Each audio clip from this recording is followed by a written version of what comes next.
कई लोग कई प्रकार के रसायन का जो है वो सेवन करते हैं, जैसे ब्रह्म रसायन आदि रसायन होती है, जिसके द्वारा जो है महाराज जो है उसको शरीर में हमेशा शक्ति जो है बनी रहती है। इसलिए महाराज कहते हैं कि देखो मम कर्ण रसायनम, जो हमारे कानों के लिए रसायन का काम करे, औषधि का काम करे, आप कृपा करके ऐसी कथा का जो सार है वो सार हमको सुना दो, जिसके द्वारा हमारे जीवन में वो शक्ति बनी रहे कि हम निरंतर परमात्मा का चिंतन करते रहें, सुमिरन करते रहें, ध्यान करते रहें। पिला दे राम नाम की मस्ती, पिला दे राम नाम की मस्ती, पिला दे राम नाम की मस्ती, पिला दे राम नाम की मस्ती। पीने वाला कभी न पूछे, पीने वाला कभी न पूछे, पीने वाला कभी न पूछे, ओ पीने वाला कभी न पूछे। महंगी है या सस्ती, पिला दे राम नाम की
चढ़ ले तो भोग लगाई।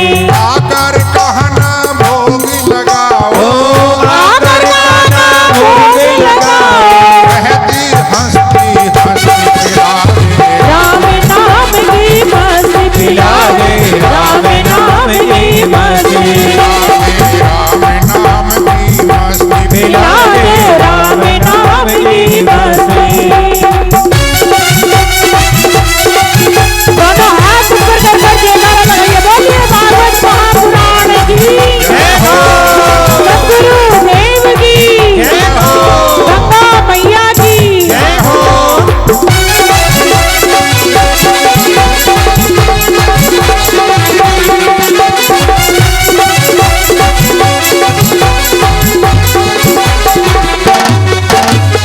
यह मस्ती भक्तों ने पाई, यह मस्ती भक्तों ने पाई, यह मस्ती संतों ने पाई, यह मस्ती संतों ने पाई। घर छोड़ हरिद्वार में आई, घर छोड़ हरिद्वार में आई, घर छोड़ के हरिद्वार में आई, घर छोड़ हरिद्वार में आई। इस मस्ती में नाम सुमिर ले, इस मस्ती में नाम सुमिर ले, इस मस्ती में भागवत सुन ले, इस मन ले पार लगा लो मस्ती मिला दे, राम नाम की मस्ती पिला दे, राम नाम की मस्ती मिला दे, राम नाम की मस्ती पिला दे, राम नाम की मस्ती।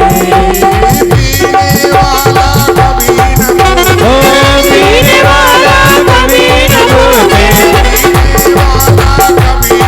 ओ पीने वाला कभी न भूले। जय हो पिला दे, राम नाम की मस्ती पिला दे, राम नाम की मस्ती पिला दे, राम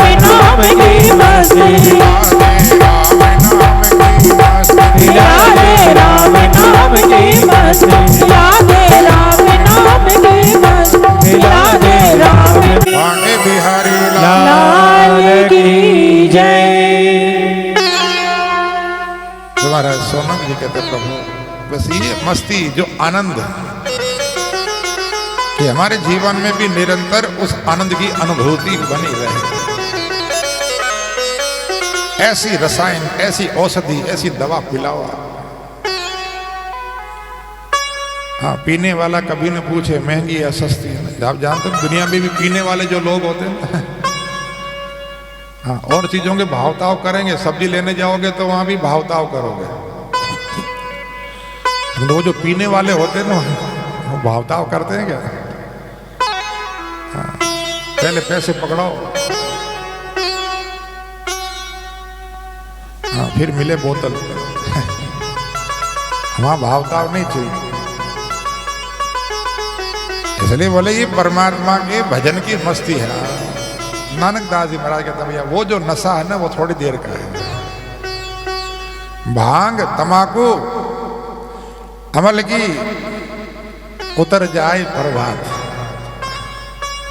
बोले भांग है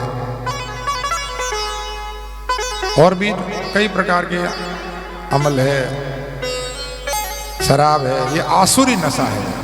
भांग अमल ये आसुरी, ये आसुरी नशा है। असुर, आसुरी मतलब असुर, राक्षसी। उतर जाए प्रभात, रात को नशा करे तो सुबह उतर जाता है, परंतु नाम खुमारी नानका चढ़ी रहे दिन रात। ये नाम की खुमारी, ये जो नाम का नशा है, भजन का जो नशा है, चढ़ा रहे दिन रात। फिर ये उतरता नहीं। एक बार ये नशा जिसको आ जाता है फिर उतरने का तो नाम ही नहीं। मीराबाई को आ गया नशा, फिर नहीं उतरा। इसलिए बोले कि महाराज ये रसायन है बस। कई लोग कहते हैं ना भैया सर्दी में बनाते हैं, लड्डू बनाते हैं, कोई मेथी के बनाते हैं, कोई बनाते हैं कि वो सर्दी में 2 महीने खा ले तो साल भर जो है वो शक्ति शरीर में बनी रहती है। तो ऐसे ही जो है मैंने सर्दी के अंदर कई प्रकार के रसायन का उपयोग लोग करते हैं। तो महाराज हमारे सुखदेव जी महाराज, सूत जी महाराज कहते हैं भैया कोई बात नहीं, अपने तो 7 दिन ये रसायन पी लो। अगर 7 दिन भी अगर कोई रसायन प्रेम से मस्ती में पी ले तो महाराज 1 साल क्या, सुखदेव जी महाराज जीवन भर की गारंटी देते हैं कि वो जीवन भर आपके जीवन में बनी रहेगी। वो ताकत, वो शक्ति आपके जीवन में हमेशा बनी रहेगी, फिर उतरने का काम नहीं। बस एक बार ये हमारे जीवन में आ जाए तो महाराज सोनत जी कहते हैं भगवान आप कृपा करके कथाओं का जो सार है वो सुनाओ। सूत जी महाराज ने कहा सोनकादि ऋषियों आपने बहुत अच्छी बात पूछी है। देखो मैं आपको ऐसी जो है रसायन पिलाने जा रहा हूं कि जिसके द्वारा भक्ति, ज्ञान और वैराग्य हमारे जीवन में बना रहे और निरंतर बढ़ता रहे, और कृष्ण प्राप्ति कर्म जो भगवान श्री कृष्ण की प्राप्ति कराने वाला, भगवान को मिलाने वाला ऐसा साधन मैं आपको बताने जा रहा हूं। और इस साधन का नाम है भागवत महापुराण।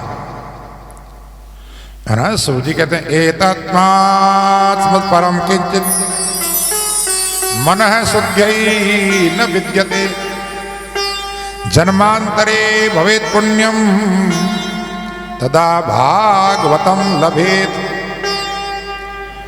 एतस्मात् परम किमपि किंचन मन शुद्धै न विद्यते। अपने मन को शुद्ध करने का इसके अलावा दूसरा कोई साधन नहीं है।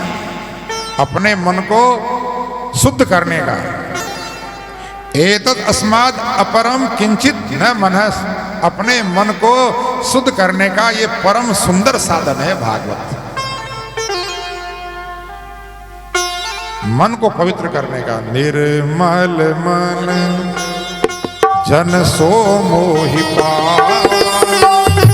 निर्मल मन जन सो मोहि पावा।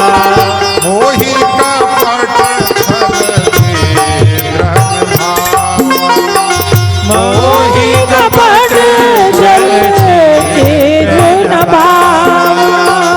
निर्मल मन जन सो मोहि पावा। निर्मल मन जन सो मोहि पावा। मोहि कपट छल छिद्र न भावा। मोहि कपट छल छिद्र न पावा। भगवान कहते हैं मुझे कौन प्राप्त कर सकता है कि निर्मल मन जन, जो जन निर्मल मन हो सो मोहि पावा, वही मुझे प्राप्त कर सकता है। जिसका मन निर्मल है वही भगवान को प्राप्त कर सकता है। भगवान कहते हैं मोहि कपट छल छिद्र न भावा। मुझे कपट छल छिद्र तो बिल्कुल अच्छा नहीं लगता। जिसके जीवन में कपट है, मुंह में राम बगल में छुरी, भगवान कहते ऐसे कपट करने वालों को मैं नहीं मिलता हूं। दिखावा करने वाले को मैं नहीं मिलता हूं। संसार में दिखावा करने वाले बहुत हैं, इसलिए भगवान कहते हैं उनको मैं नहीं मिलता हूं। जिसका मन पवित्र होता है, जिसका मन निर्मल होता है, वही मुझे प्राप्त कर सकता है। और सूत जी महाराज कहते हैं अपने मन को पवित्र करने का इससे सुंदर कोई साधन नहीं। एतस् अस्माद् अपरम किमपि मन शुद्धै न विद्यते। अपने मन को शुद्ध करने का इससे सुंदर कोई दूसरा साधन नहीं है। इसलिए बोले जन्मांतरे भवेत् पुण्यम तदा भागवतम लभेत। जन्मांतरे, एक जन्म नहीं कई जन्मों का पुण्य जब इकट्ठा होता है तब जाकर के व्यक्ति को भागवत की कथा सुनने को प्राप्त होती है। हाँ, अब तो भागवत की कथाएं बहुत होने लग गई है। पहले बहुत, आप जानते हो, अगर आपने कभी जो है, जो भी पुराने लोग हैं उन्होंने देखा होगा 40-50 वर्षों पहले की जो घटना, अब ये टीवी का जो जमाना आया तब से तो बाढ़ आ गई। परंतु जो है महाराज पहले जो है कथाएं कभी कभी होती थी, कई वर्षों में कोई एक आधी कथा हो गई गांव में तो बहुत बड़ी बात है। बहुत कई पुण्य इकट्ठे होते तो कहना तो नहीं चाहिए, परंतु अब कथा व्यवसाय बन गई है, अब कथा व्यापार बन गई है। आजकल जैसे पैकेज होते हैं ना, सर्विस वाले के पैकेज, जैसे कथाओं के भी पैकेज होते हैं। कितने लाख रुपए दोगे तब कथा होगी। महाराज पहले से पैसा तय करके जो कथा होती है, उस कथा का न तो सुनने वाले को फल मिलता है और न कहने वाले को फल मिलता है। भागवत के महात्म्य में लिखा है, कथा का उद्देश्य धन कमाना। अगर धन कमाना कथा का उद्देश्य हो गया तो ये समझ लो कि फिर कथा का फल ही नष्ट हो गया। धन ही कमाना, कहने वाले का उद्देश्य ही जब धन कमाना है तो फिर कल्याण कैसे होगा।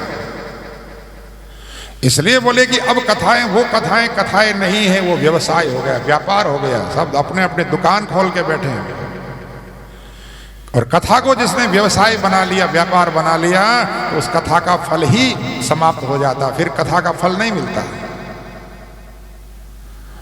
इसलिए बोले कि जो है महाराज कथा का सार चला गया। महाराज स्वयं सूत जी महाराज कहते हैं कि अब कथाओं में सार नहीं रहा, और जिस कथा में सार न हो वो कथा क्या फल देगी। बोले आजकल का जो अन्न है ना, अन्न उसमें भी सार नहीं है, इसलिए ताकत नहीं, लोगों के शरीर में शक्ति नहीं, सार ही नहीं, दम ही नहीं, खाली खा रहे हैं पेट भरने के लिए। भूसा कचरा सार नहीं। तो जो कथा को बेचता है, तो महाराज सूत जी कहते हैं कथा बेचने वाले के कारण ही कथाओं का जो सार है वो सार समाप्त हो गया, सार नष्ट हो गया।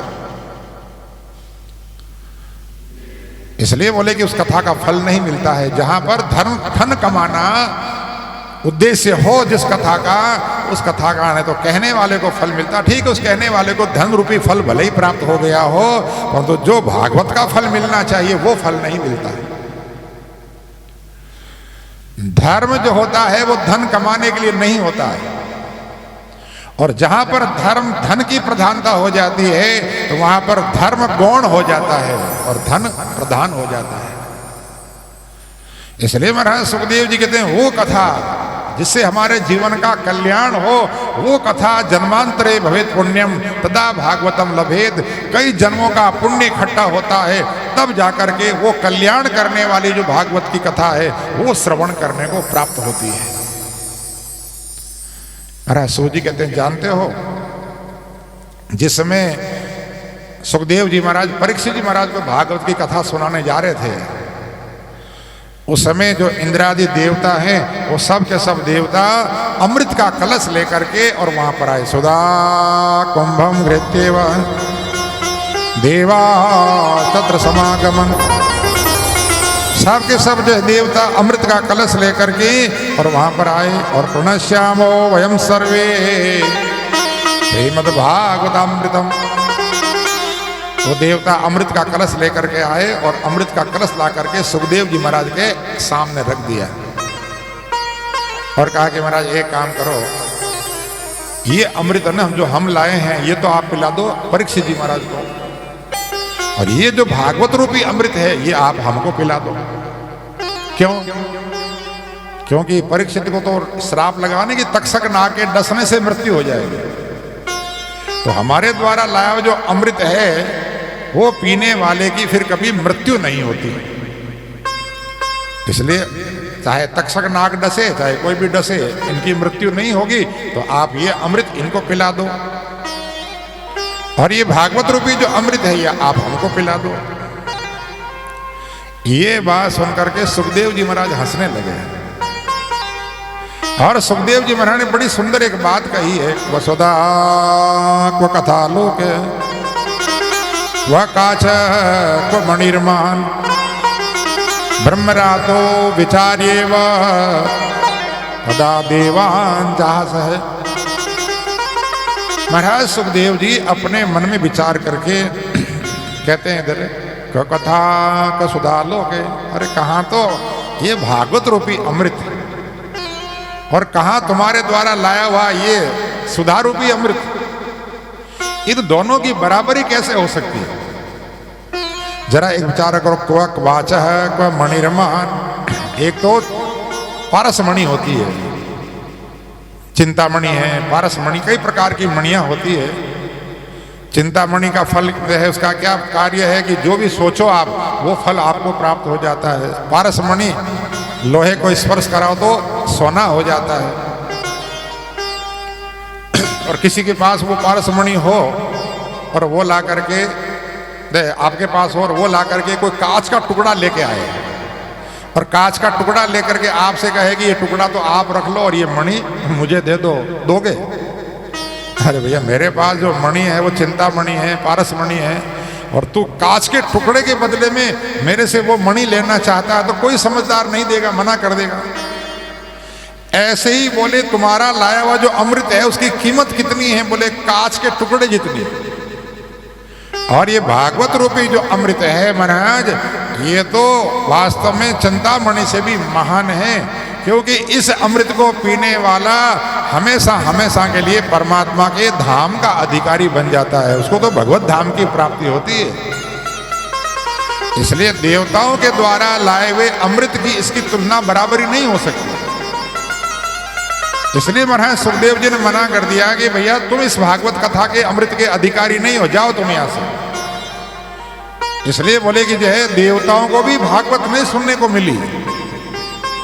इसलिए महाराज सूत जी कहते हैं देवा नाम अपि सुदुर्लभा, ये जो भागवत की कथा है देवताओं को भी दुर्लभ है, देवताओं को भी प्राप्त नहीं होती है। क्योंकि महाराज सुखदेव जी कहते हैं कि देखो ये जो तुम्हारा जो अमृत है महाराज, इस अमृत की कीमत कितनी है? बहुत कम कीमत है। देवताओं को जो अमृत है वो देवताओं का अमृत तो जो है इन्होंने महाराज आप जानते हो गरुड़ जी लेके आए थे और वो गरुड़ जी ने नागों को जो है कहा था कि हम तुमको पिलाएंगे, परंतु महाराज जो है नागों को अमृत नहीं पिलाया। तो इस प्रकार से बोले कि जो अमृत है इसकी ज्यादा कीमत नहीं है। महाराज सुखदेव जी कहते हैं तुम बिना बुलाए अमृत पिलाने आए हो, हमने निमंत्रण तो दिया नहीं कि आप आओ अमृत लेकर के आओ, और आज बिना बुलाए आप अमृत पिलाने आ रहे हो। और इसी अमृत के कारण एक दिन आपने जो है युद्ध किया था गरुड़ जी महाराज से। पुराणों में ऐसी कथा आती है महाराज गरुड़ जी की जो माता है विंता और नागों की माता है कद्रू, ये दोनों सोत हैं, कश्यप ऋषि की पत्नियां। एक बार इनमें शर्त लगी, विंता ने कहा कि सूर्य के घोड़े सफेद हैं, और जो नागों की माता है कद्रू उसने कहा नहीं सूर्य के घोड़े काले हैं। दोनों में शर्त लग गई कि बोले जो हारेगा उसको दासी बन करके रहना पड़ेगा। तो घोड़े तो वास्तव में सफेद थे, सूर्य भगवान के घोड़े तो सफेद ही है, परंतु कद्रू ने कहा नहीं काले। तो उसने क्या किया कि अपने जो बेटे थे ना काले काले नाग सांप, उनसे कहा कि जब सुबह सूर्य उदय हो तब तुम जाकर के और घोड़ों पर लिपट जाना, तो मैं विंता को बता दूं कि जो घोड़े काले हैं।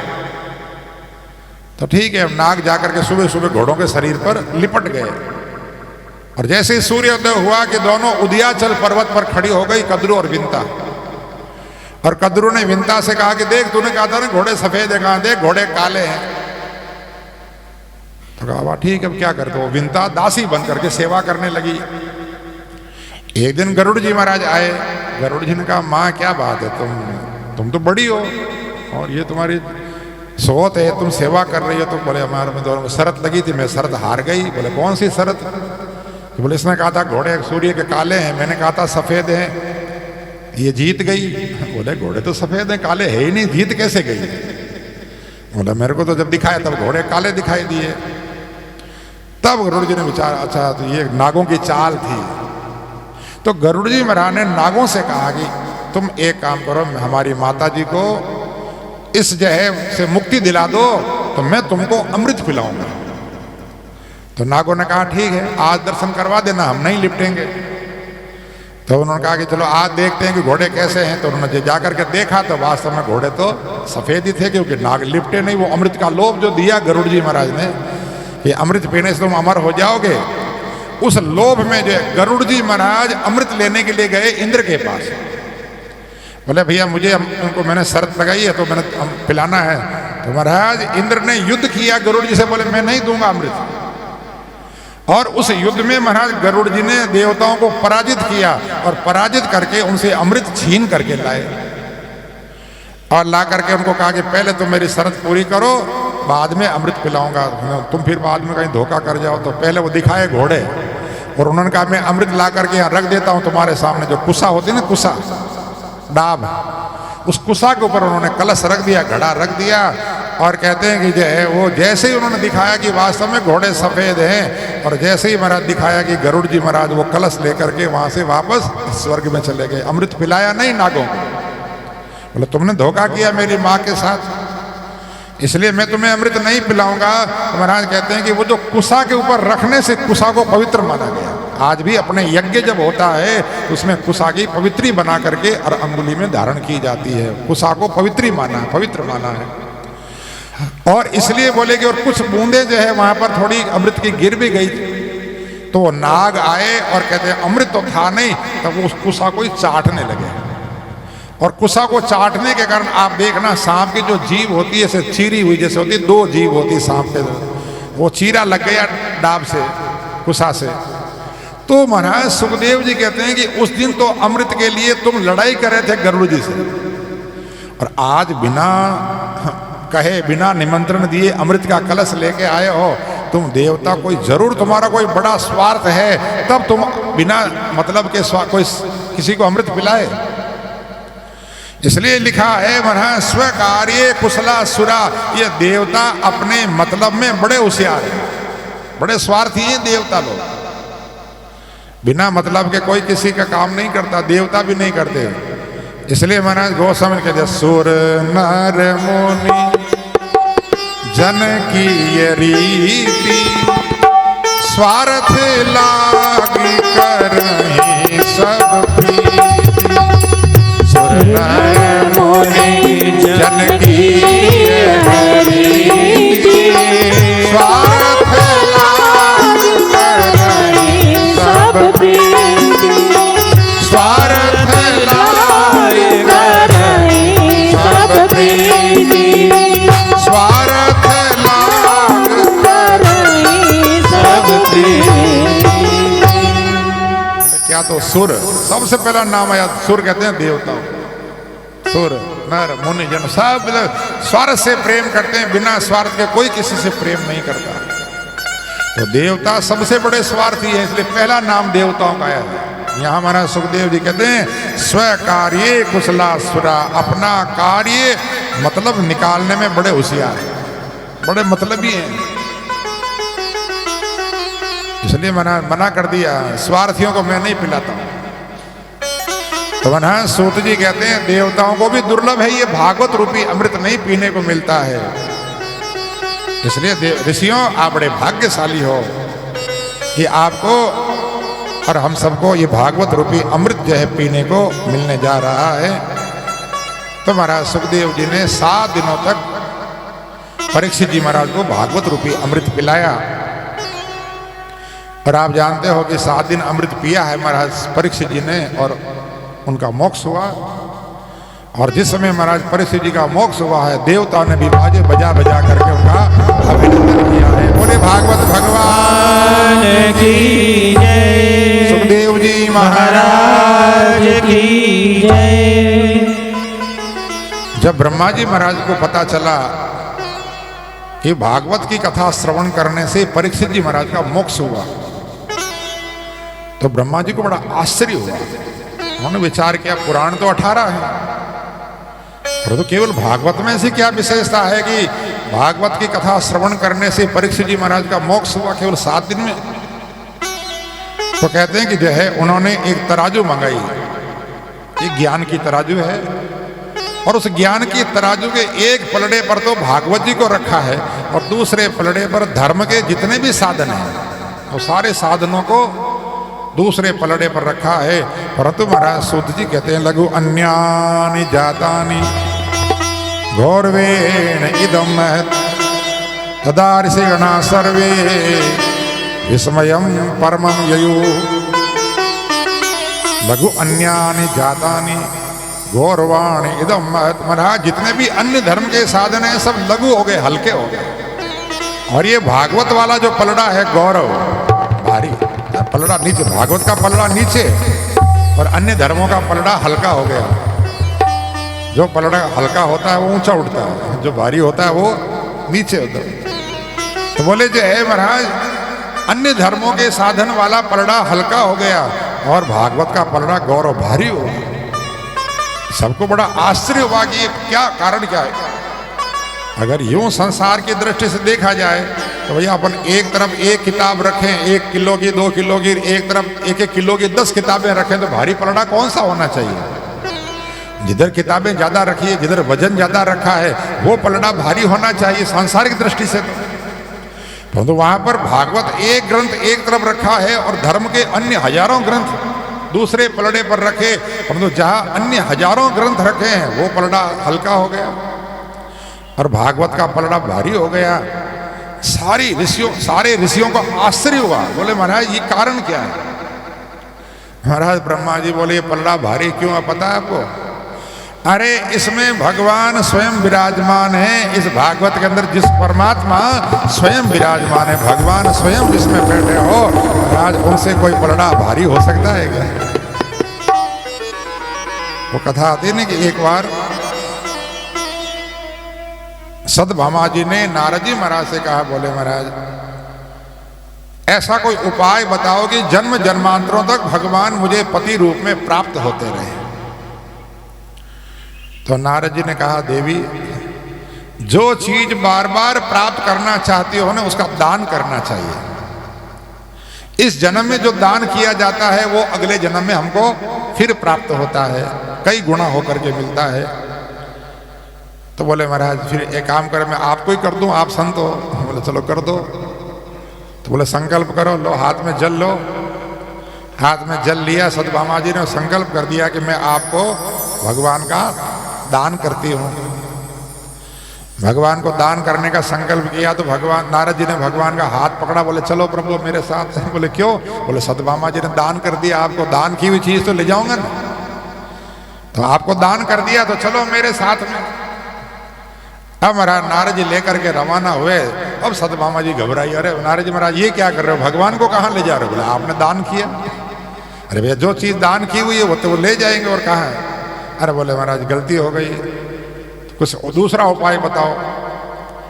तो नारद जी बोले जो चीज दान की हुई अगर न दान कर सको, न दे सको तो उसके बराबर सोना तोल दो।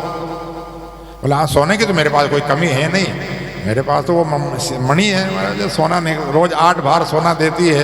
तो चलो सोना तो मंगाओ तराजू। तराजू मंगाई, एक पलड़े पर भगवान को बिठा दिया और दूसरे पलड़े पर सतभामा जी सोना लाला करके रखने लगी, पर वो सोना भगवान के बराबर हो नहीं। सारी रानियों के पास जो सोना था सब रानियों ने लाला करके अपना सोना रख दिया, फिर भी वो भगवान की बराबरी नहीं कर पाया। देखो सब सारी रानियां आ गई, रुक्मणी जी नहीं आई। रुक्मणी जी कहाँ हैं, याद आओ पधारो, आपके पास भी सोना होगा। रुक्मणी जी बोले अगर सोने से ही तुलना होता तो आपने इतना सोना क्विंटलों से सोना रखा है, उससे जब नहीं तुले तो मेरे सोने से कैसे तुलेंगे। तो महाराज उस समय रुक्मणी जी ने क्या किया पता आपको, एक तुलसी पत्र लेके आई और एक तुलसी पत्र ला करके उसके ऊपर भगवान का नाम लिखा, श्री कृष्ण, और भगवान का नाम लिख करके और जैसे ही उस पलड़े पर रखा कि महाराज रखते वो पलड़ा एकदम से भारी हो गया। बोले की जय, भागवत भगवान की जय। तो महाराज भगवान का जो नाम का रखते ही, तुलसी पत्र रखते ही वो पलड़ा भारी हो गया। तो भगवान के नाम में इतनी शक्ति है, भगवान के नाम में इतनी ताकत है। वही भगवान श्री कृष्ण नाम रूप में यहाँ पर विराजमान है। इस भागवत में परमात्मा विराजमान है। बोले सच्चिदानंद भगवान की जय। तो वह जिसमें स्वयं परमात्मा विराजमान हो उनसे भारी कोई चीज कैसे हो सकती है।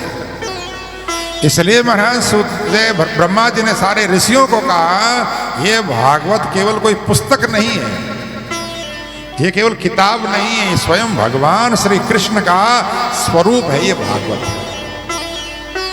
और भागवत के एकादश स्कंद में प्रसंग भी आता है उद्धव जी महाराज को जब भगवान ज्ञान देते हैं, और उस समय उद्धव जी भगवान से प्रार्थना करते हैं, प्रभु हमारे ऊपर आज कोई संकट आता है तो हम दौड़े दौड़े आपकी शरण में आते हैं, आप हमारी रक्षा करते हो। तो आप अपने जब स्वधाम पधार जाओगे गोलोक धाम, और फिर अगर हमारे ऊपर कोई संकट आया, कोई विपत्ति आई, तो फिर हम किसकी शरण में जाएंगे? तो महाराज भगवान ने कहा, उद्धव मैं कहीं नहीं जा रहा हूं, मैं अपना तेज इस भागवत में स्थापित करके जा रहा हूं। ये भागवत मेरा स्वरूप है, और जो व्यक्ति भागवत की शरण में आएगा, बस वो मेरी शरण में आएगा, और उसकी रक्षा करने की गारंटी वचन में देता हूं। तो भगवान ने अपना जो तेज है वो तेज इस भागवत में स्थापित कर दिया। इसलिए भागवत जो है वो सारे शास्त्रों में सबसे जो है वो महान माना गया है, क्योंकि स्वयं भगवान श्री कृष्ण इस भागवत में विराजमान है। बोले बांके बिहारी लाल की जय। तो महाराज सूत जी कहते ऋषियों, इसलिए भी भागवत जो है वो भगवान का स्वरूप माना गया है।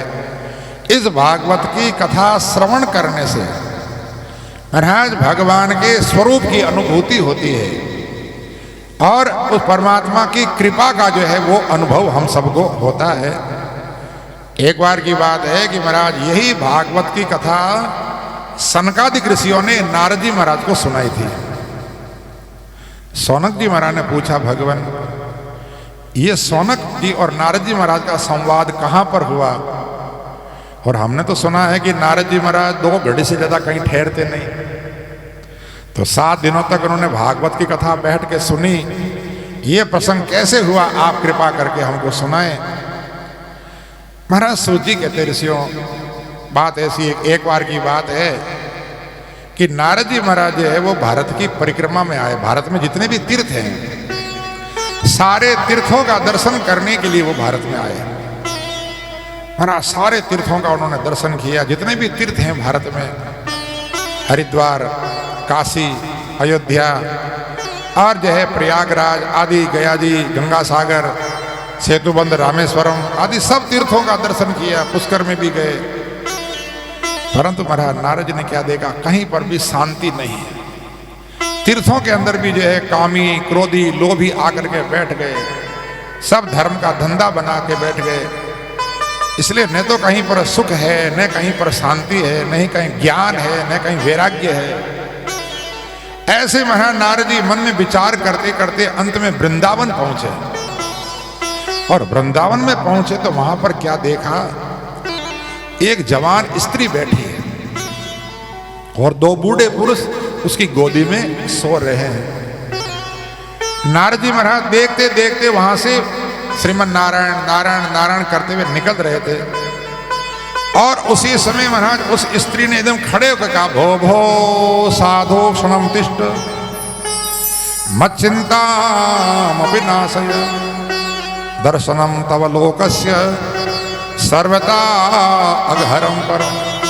महाराज थोड़ा ठहरो ठहरो महाराज ठहरो, क्योंकि आपके दर्शन करने से मुझे बहुत आनंद की अनुभूति हो रही है, फिर आपकी वाणी सुनने से तो मुझे और भी आनंद आएगा। तो मैंने कहा, देवी आप हो कौन? तो वो कहने लगी, मेरा नाम भक्ति है, अहम भक्ति रीति ख्याता, मेरा नाम भक्ति है। बोले, ये 2 बूढ़े पुरुष जो सो रहे हैं ये कौन है? बोले, इमो बे तनयो मतो, ये दोनों मेरे पुत्र हैं। ज्ञान वैराग्य युक्त, एक का नाम ज्ञान है, दूसरे का नाम वैराग्य है। महाराज ये पता नहीं क्या अवस्था हुई कि हम जो है, मेरा जन्म तो द्रविड़ देश में हुआ है, तमिलनाडु में, कर्नाटक में मैं जवान हुई, महाराष्ट्र के अंदर भी मेरा विस्तार हुआ, और गुजरात में आते आते मैं बूढ़ी हो गई, और वहां से चल करके हम वृंदावन आए। महाराज पता नहीं यहाँ पर क्या आश्चर्य हुआ कि वृंदावनम प्राप्य पुनर्नवीनम प्राप्य, वृंदावन में आते में फिर जवान हो गई। मैं तो जवान हो गई, परंतु मेरे दोनों बेटे जवान नहीं हुए।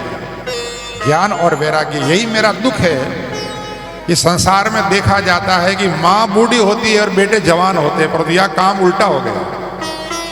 माँ तो हो गई जवान और बेटे हैं बिल्कुल जैसे कोई 100 वर्ष के हों, ऐसे बूढ़े, बिल्कुल बाल भी सफेद हो गए, झुर्रियां पड़ गई और बेहोश पड़े हैं। महाराज होश भी नहीं इनको तो। इसलिए जो है एक तो मुझे आश्चर्य हो रहा है कि क्या लीला है ऐसी कि वृंदावन में आके मैं तो जवान हो गई परंतु मेरे बेटे जवान नहीं हुए। तो ये तो है मेरा दुख। और दूसरा आश्चर्य हो रहा है कि कारण क्या। और तीसरा आप ऐसा कोई उपाय करो कि मेरी चिंता मिट जाए और मेरे बच्चे भी जवान हो जाएं वापस और अपने काम धंधे में लग जाएं, ऐसा कोई उपाय करो। नारद जी महाराज ने कहा देवी बात ऐसी है, पहले बात तो आप जो तीनों बूढ़े हुए उसका कारण बताता हूं। ये कलयुग का प्रभाव है। ये कलयुग के कारण से आप तीनों की जो अवस्था है वो ऐसी हो गई, क्योंकि आप जानते हो कि कलयुग में पाखंड बहुत है, दिखावा बहुत है। और पाखंड के कारण से जो है भक्ति, ज्ञान और वैराग्य बूढ़े हो जाते हैं। और तो पाखंड के कारण से आप तीनों की जो है अवस्था ऐसी हुई। और आप जो जवान हुई हो उसका कारण यह है, ये जो वृंदावन है ये वृंदावन भक्ति की भूमि है, ये प्रेम की भूमि है वृंदावन। आप जानते हो महाराज वृंदावन के अंदर वहां ज्ञान और वैराग्य के कोई ग्राहक नहीं है। कभी भी आप वृंदावन जब जाते हो देखना, वहां जहां भी जाओगे आपको या तो रासलीला का दर्शन होगा और या फिर आप जहां भी जिस गली से जाओ वहां पर आपको एक ही आवाज सुने, जय जय जय श्री राधे राधे राधे राधे राधे राधे।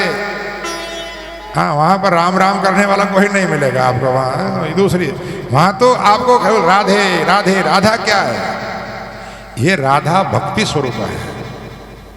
महाराज वृंदावन के भक्तों का यही जो है विचार है कि राधा भक्ति है और जहां भक्ति होती है वहीं भगवान का निवास होता है। इसलिए राधा जी की कृपा होगी तो भगवान की प्राप्ति हो जाएगी। इसलिए वृंदावन के जितने भी भक्त हैं वो सब राधे राधे जपा करो, कृष्ण नाम रस पिया करो। राधे राधे जपा करो, कृष्ण नाम रस पिया करो। राधे राधे जपा करो, कृष्ण नाम रस पिया करो। राधे राधे जपा करो, कृष्ण नाम रस पिया करो। राधे राधे राधे राधे राधे राधे राधे राधे राधे राधे जपा करो, राधे राधे जपा करो, कृष्ण नाम रस पिया करो। राधे राधे जपा करो, कृष्ण नाम रस पिया करो। बोलिए वृंदावन धाम की जय हो, श्री राधे रानी की जय हो।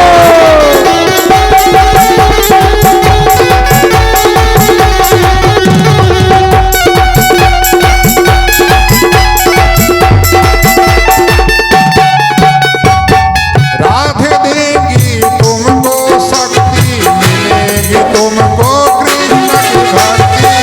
राधे देगी तुमको शक्ति, मिलेगी तुमको कृष्ण की भक्ति।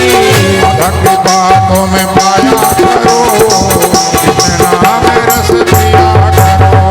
कृपा दृष्टि तुम पाया करो, कृष्ण नाम रस पिया करो।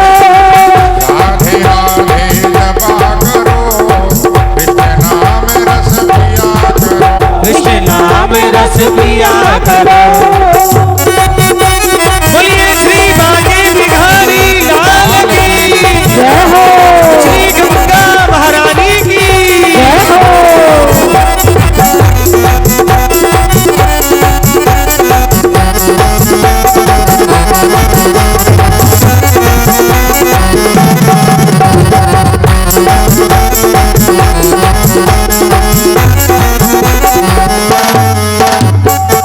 राधा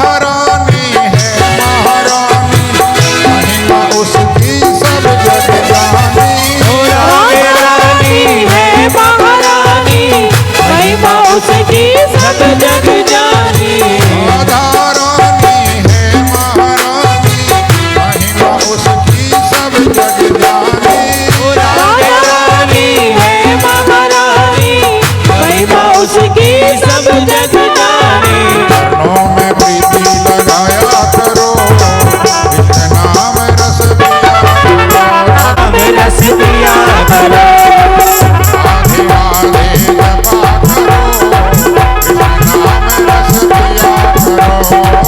राधे राधे जपा करो, कृष्ण नाम रस पिया करो,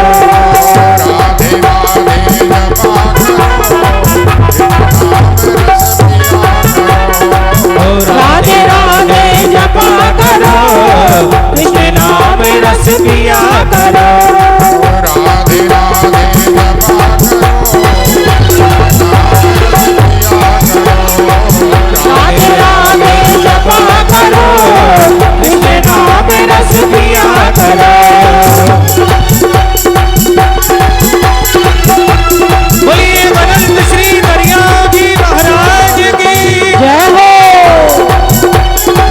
श्री राम जी महाराज की जय हो।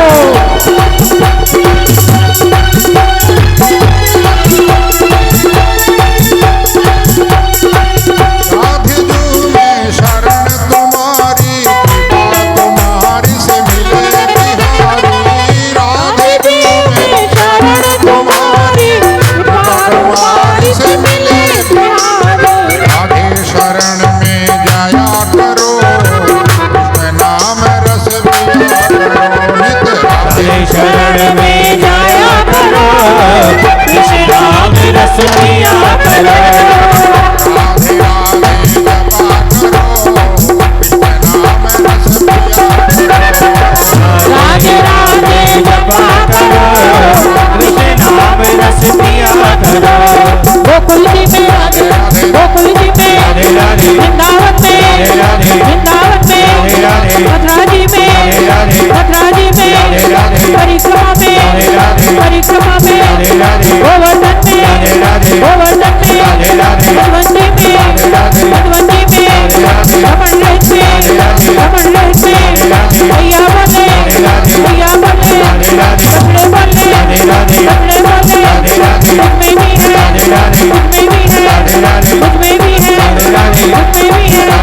प्यारी प्यारी राम प्यारी हमको की प्यारी वृंदावन में गोकुल जी में मथुरा में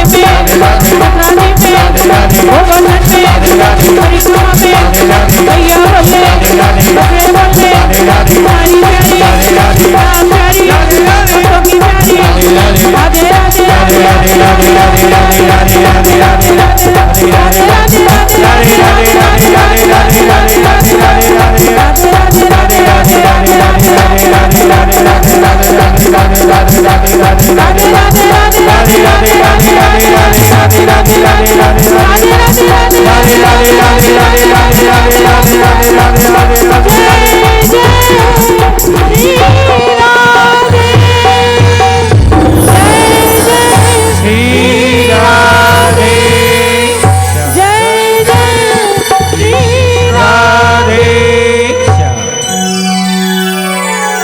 बोली राधे रानी सरकार की जय। तुम्हारा नारद जी कहते हैं भक्ति महारानी, आप जानते हैं वृंदावन है राधा की भूमि है, भक्ति की भूमि, प्रेम की भूमि है। राधा जी प्रेम की मूर्ति है, इसलिए यहाँ पर आपके तो ग्राहक हैं परंतु ज्ञान वैराग्य का कोई ग्राहक नहीं है। तो ज्ञान वैराग्य को होश भी नहीं आया यहाँ। चलो कोई बात नहीं, मैं प्रयास करता हूँ। नारद जी महाराज ने वेद के मंत्र सुनाए परंतु फिर भी ज्ञान वैराग्य को होश नहीं आया। उसी समय आकाशवाणी हुई, नारद जी महाराज सत्कर्म करो, सत्कर्मम समाचरो, सत्कर्म का आचरण करो। और सत्कर्म क्या होता है बोलेगी, आपको संत बताएंगे, संतों से पूछो सत्कर्म क्या है। तो नारद जी महाराज ने कहा आकाशवाणी भी हुई तो अधूरी हुई, कौन सा सत्कर्म करो नाम ही बता देती, कौन से संत से पूछो संत का नाम बता देती। नारद जी महाराज ने कहा भक्ति महारानी कोई बात नहीं, मैं प्रतिज्ञा करता हूं कि जब तक घर घर में आपकी स्थापना न करूं तब तक मेरा नाम नारद नाम कहते ना भैया, मेरा नाम बदल देना। नारद का मतलब होता है जिसका नाम रद, जिसकी कभी कहना रद्द न हो, जो कह दिया तो लोहे की लकीर। दूसरा अर्थ होता है नारम ज्ञानम ददाति यह स नारद, जो ज्ञान देने वाले हैं, या नारम नारायणम, जो भगवान नारायण का दर्शन करा दे, उस संत का नाम है नारद। यद्यपि संसार में लोगों ने नारद जी का नाम बदनाम कर रखा है। आप जानते हो संसार में नारद किसको कहते हैं? कोई इधर उधर की काम करे, इधर का उधर, उसको कहते हैं ये आगे नारद जी। 6 बजे विराम, 6 बजे मिलेगा विराम, कोई बात नहीं, रोटी तो भी खाइए ना। अपना मुख्य तो कथा सुनने के लिए आए, कोई बात नहीं, 6 बजे विराम होगा। जल्दी तो नहीं है बहन, माता बहनों से जल्दी है, कोई बात नहीं, जल्दी करे तो अपने राधे श्याम, राधे राधे करो। 4:30 हाँ, कोई माड़ साहब आज बनाना है? अच्छा अच्छा, चलो ठीक है। हाँ, पार्थिव पूजन का करना, कोई 5-10 मिनट थोड़ा। तो जो है वास्तव में तो महाराज ये जो भक्ति महारानी नारद जी महाराज कहते हैं कि मेरी बात कभी कैंसिल होती नहीं, इसलिए मैं प्रतिज्ञा करता हूं कि घर घर में आपकी स्थापना करूंगा। तो नारद जी महाराज भक्ति को आश्वासन दे करके और वहां से चलते चलते बद्री नारायण पहुंचे और वहीं पर सनकादिक ऋषियों का मिलन हुआ। सनकादिक ऋषियों ने पूछा नारद जी महाराज क्या बात है, आज चेहरा उतरा हुआ है, बहुत उदास। तो नारद जी ने अपनी वो सारी कथा सुनाई कि मैं भारत में तीर्थ यात्रा करने गया था और वृंदावन में मैंने ये घटना देखी और आकाशवाणी हुई कि सत्कर्म करो। महाराज आप ही बताओ कि सत्कर्म क्या होता है, कौन सा सत्कर्म करें? और मैंने जो वेद के मंत्र सुनाए क्या वो सत्कर्म नहीं था? महाराज सनकादिक ऋषि कहते हैं नारद जी महाराज, अरे आप ही ने तो हमारे व्यास जी महाराज को ये सत्कर्म बताया था कि आप नारद जी व्यास जी महाराज बड़े उदास बैठे थे। आगे कथा आती है, उस समय आपने जाकर के कहा था कि अभी तक आपने भगवान श्री कृष्ण के लीला गुण नहीं गाए, भगवान कृष्ण की महिमा नहीं गई आपने, और सब देवताओं की महिमा तो गाई।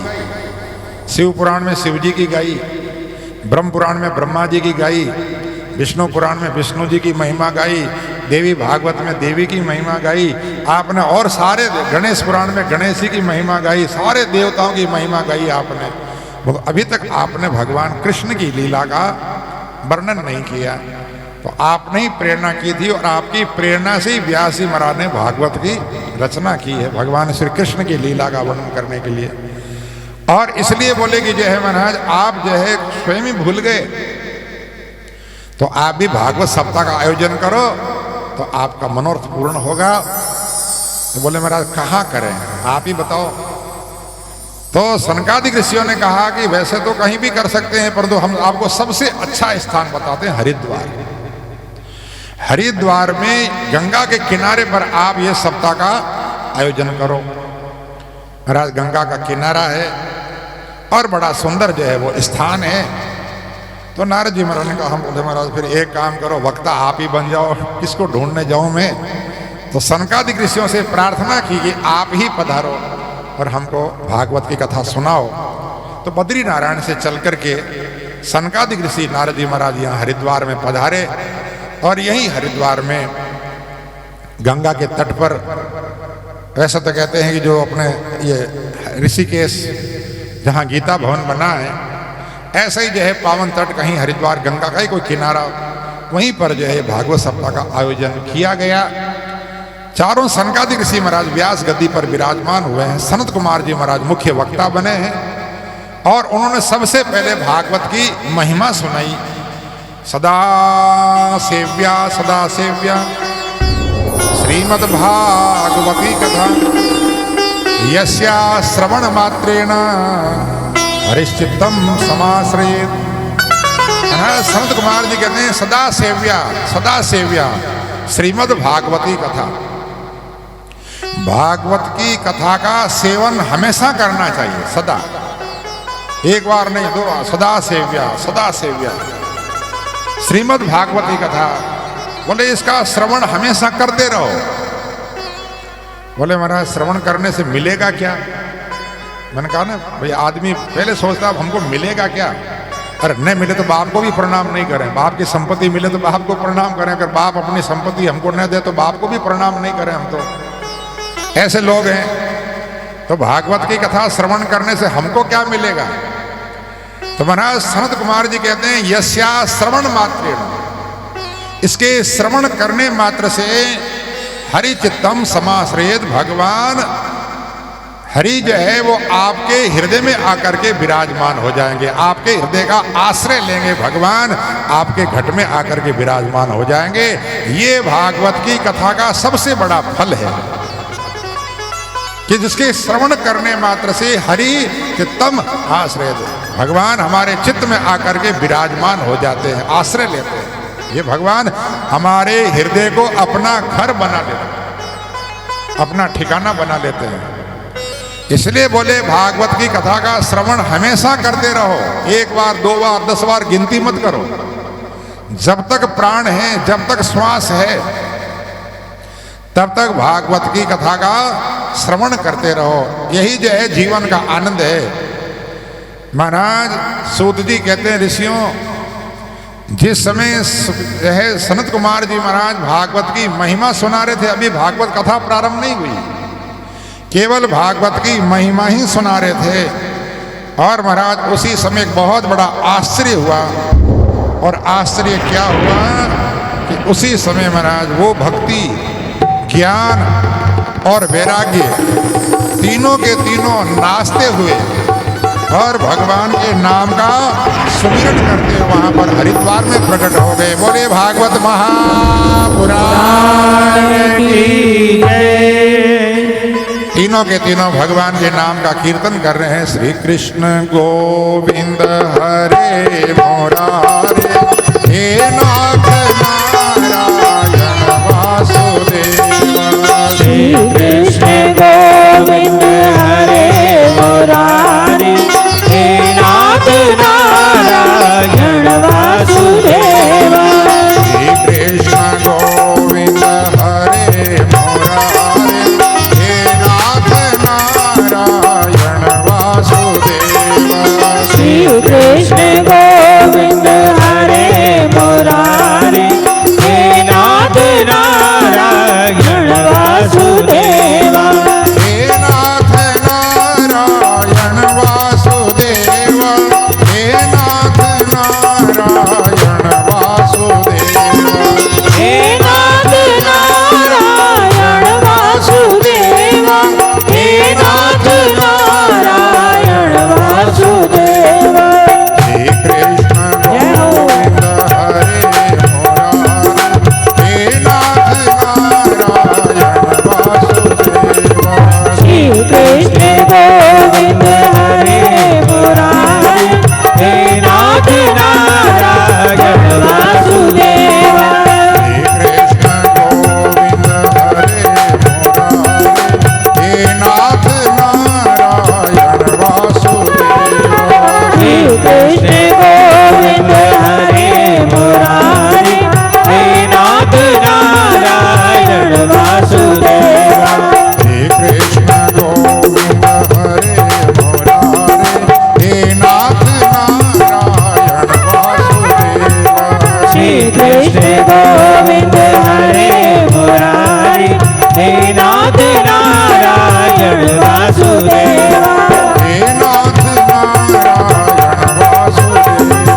हे नाथ नारायण वासुदेव। हे नाथ नारायण वासुदेव। हे नाथ नारायण वासुदेव।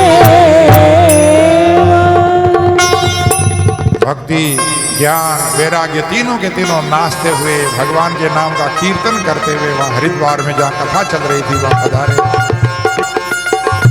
नारद जी महाराज बहुत आनंदित हो गए देखकर। नारद जी महाराज ने प्रणाम किया, भक्ति ने भी प्रणाम किया ज्ञान वैराग्य के साथ। भक्ति ने कहा, हे ऋषियों मैं कहाँ बैठूं? सनत कुमार जी कहा कि हे भक्ति महारानी एक काम करो, यहाँ हमारे जितने भी श्रोता बैठे हैं ना, सबके दिल में जाके बैठ जाओ, सबके हृदय में विराजमान हो जाओ महाराज। ज्ञान और वैराग्य के साथ में सबके हृदय में बैठो। महाराज सूत जी कहते हैं जैसी भक्ति ज्ञान वैराग्य तीनों भक्तों के हृदय में जाकर के बैठे, सबके रोम रोम खड़े हो गए, रोमांचित हो गए। और महाराज जैसी भक्ति विराजमान हुई कि हमारे बांके बिहारी भगवान भी वहां पर प्रकट हो गए। बोले बांके बिहारी और भगवान भी सब भक्तों के हृदय में जाकर के विराजमान हो गए। जहां भक्ति होती है वहां भगवान को आना ही पड़ता है। नारद जी महाराज कहने लगे, हे ऋषियों, मैं आपके चरणों में कोटि कोटि वंदन करता हूँ, प्रणाम करता हूँ। वास्तव में भागवत तो मैंने भी सुनाई कई लोगों को, नारद जी महाराज कहते हैं, परंतु आज जो आनंद आया है वो आनंद पहले कभी नहीं आया। अरे रोज रोज आनंद था संतों ना रोज आनंद था संतों ना संगमा।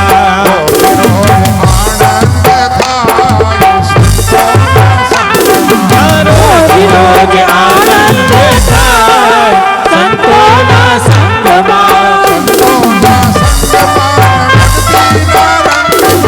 संतों ना संगमान भक्ति ना रंगमा।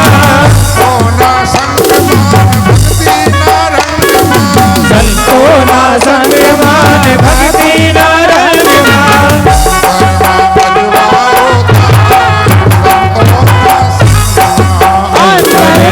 अजवारों का संतों ना संगमा।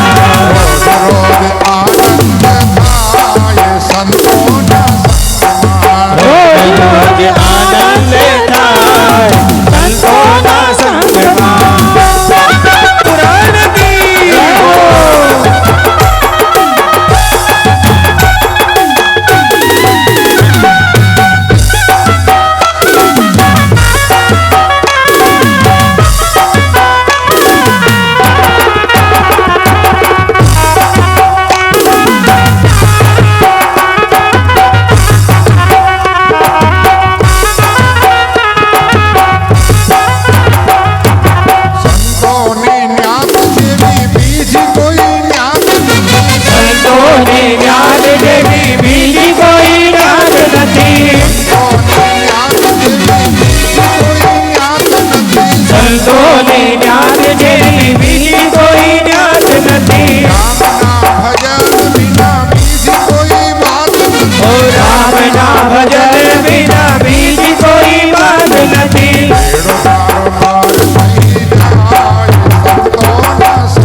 संतों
રોજ આનંદ થાય સંતોના સંગમાં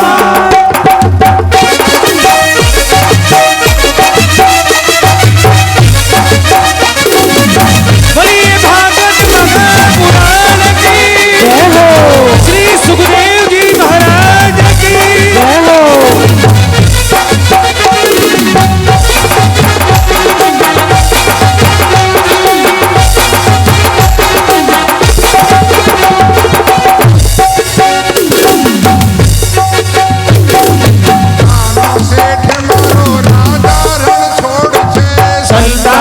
શેઠ મારો રાજા રણ છોડ છે સંતાનો શેઠ મારો રાજા રણ છોડ છે સંતાનો શેઠ મારો રાજા રણ છોડ છે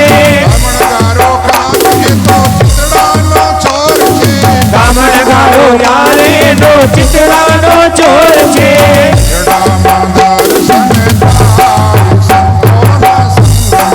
દિલડામાં દર્શન હોઈ જાય સંતોના સંગમાં રોજ આનંદ થાય સંતોના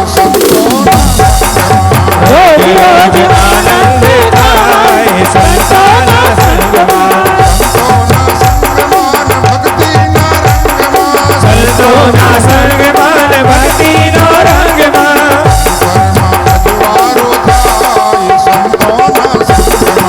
અંતરનો અજવાળો થાય સંતોના સંગમાં રોજ આનંદ થાય સંતોના સંગમાં રોજ રોજ આનંદ થાય સંતોના સંગમાં રોજ રોજ આનંદ થાય સંતોના સંગમાં રોજ રોજ આનંદ થાય સંતોના સંગમાં રોજ રોજ આનંદ થાય સંતોના बोले संत भगवान की जय। तो महाराज बहुत आनंद की अनुभूति जो हुई है, नारद जी महाराज भी खूब अपना आनंद प्रकट करते हैं। वह सूत जी कहते ऋषियों, इस प्रकार से भक्ति ज्ञान और वैराग्य को पुष्ट करने वाली ये भागवत की कथा है। इस भागवत की कथा के श्रवण करने मात्र से भक्ति जो है वो पुष्ट होती है, हमारे जीवन में भक्ति बढ़ती है, ज्ञान और वैराग्य हमारे जीवन में आता है, इसलिए हमारा जीवन दिव्य बने। इसी के साथ आज की कथा को हम यहाँ विराम देने जा रहे हैं और जिस प्रकार से फिर कल आगे शेष महात्म्य की कथा और भागवत की कथा में प्रवेश करेंगे। समय पर आप जो है अपना कार्य पूर्ण करें और कल की जो कथा का समय क्या दिन में ही रखा गया, सुबह पार्थिव पूजन सवेरे।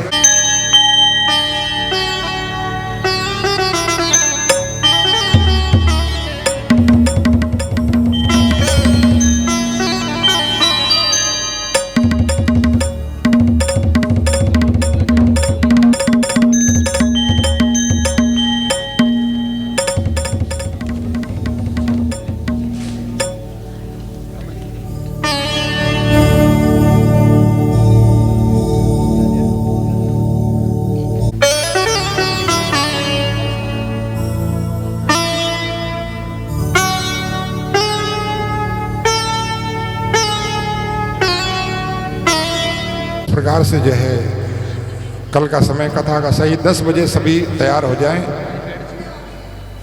और 10 बजे सभी पधार जाएं।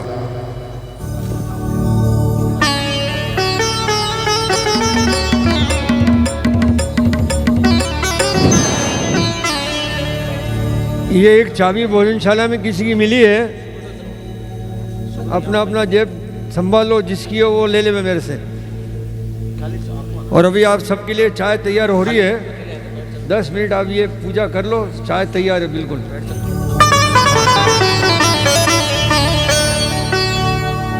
आरती अति पावन पुरानी, आरती अति पावन पुराण की, धर्म भक्ति विज्ञान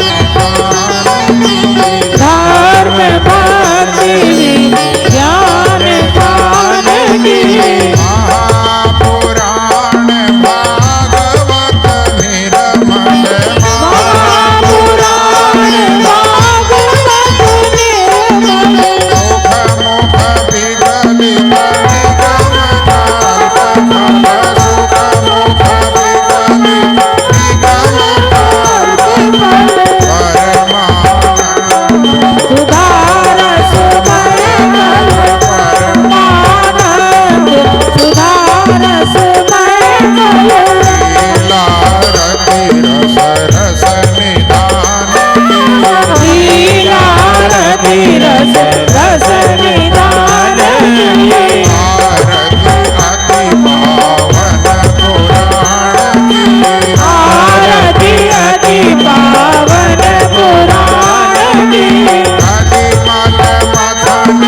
की आरती अति पावन पुराण की आरती अति पावन पुराण की विषय विलास विमोह विनाशिनी विषय विलास विमोह विनाशिनी विमल विराग विवेक विकासिनी विमल विराग विवेक विकासिनी भगवत तत्पर है प्रकाशिनी भगवत तत्व रहस्य प्रकाशिनी परम ज्योति परमात्म ज्ञान की परम ज्योति परमात्म ज्ञान की आरती अति पावन पुराण की आरती अति पावन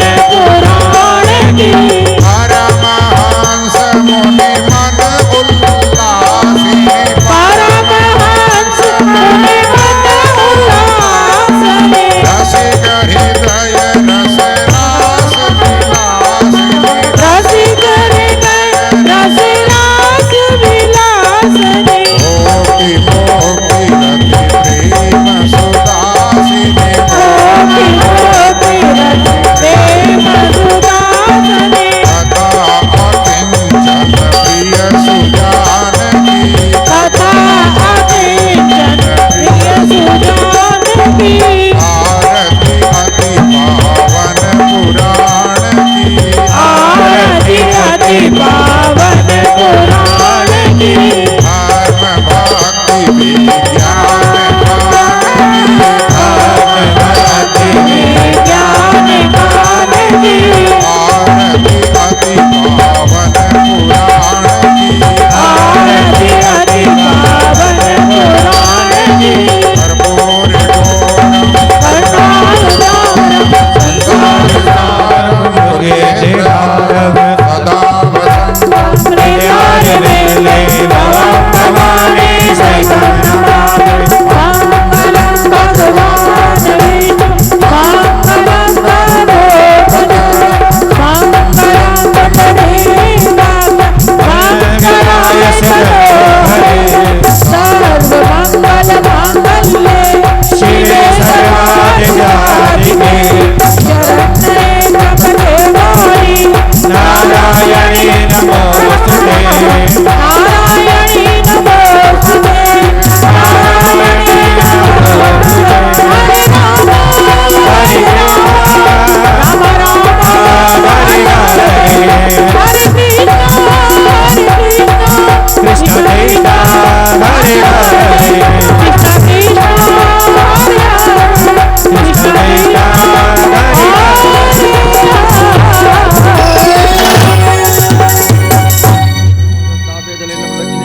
प्रथमान्यासं देहनाकं महिमानः सजन्ते यत्र पूर्वे साध्याः सन्ति देवाः नानासुगन्धिपुष्पाणि यथा कालोद्भवानि पुष्पाञ्जलिर्मया दत्तं ग्रहाण परमेश्वर सांगाय सपरिवाराय सर्वशावत्या भगवते सांस भगवन् भागवत पुराण पुरुषोत्तमाय चरणारविंदो मंत्र पुष्पांजलिं समप्रदक्षिणां यानि कानि च पापानि जन्मान्तरकृतानि च तानि सर्वाणि नश्यन्ति प्रदक्षिणां पदे पापोऽहं पापकर्माहं पापात्मं पापसंभव त्राहि मां पुण्डरीकाक्ष सर्वपापहरो हरि प्रदक्षिणां परिकल्पयामि प्रार्थयेत